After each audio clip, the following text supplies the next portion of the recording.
السلام علیکم سامعین، 7 ذی الحجہ اور 26 جون ہے۔ خبر کا عنوان ہے پہلوانوں کا دھرنا ختم۔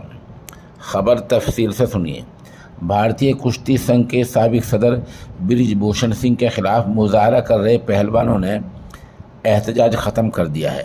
خاتون پہلوان ساکشی ملک، ونیش پھوگاٹ اور بجرنگ پونیا نے دیر رات اعلان کر دیا ہے۔ ان کا کہنا ہے کہ اب اپنی لڑائی سڑک پر نہیں، عدالت میں لڑی جائے گی۔ یہ تب تک جاری رہے گی جب تک کہ انصاف نہیں مل جاتا۔ پہلوانوں کا کہنا ہے کہ دہلی پولیس نے جانچ پوری کر کے 15 جون کو عدالت میں چارج شیٹ پیش کر دی ہے۔ اس معاملے میں پہلوانوں کی قانونی لڑائی سڑک کی جگہ کورٹ میں جاری رہے گی۔ کشتی سنگھ کے سدھار کے متعلق نئی کشتی سنگھ چناؤ کا عمل وعدے کے مطابق شروع ہو گیا ہے۔ چناؤ 11 جولائی کو ہونا طے پایا ہے۔ سرکار نے جو وعدے کیے ہیں اس پر عمل ہونے کا انتظار رہے گا۔ بہرحال فی الحال پہلوانوں کا دھرنا ختم ہو گیا ہے اور پہلوانوں نے یہ کہا ہے کہ اب لڑائی ان کی سڑک پر نہیں بلکہ عدالت میں ہوگی۔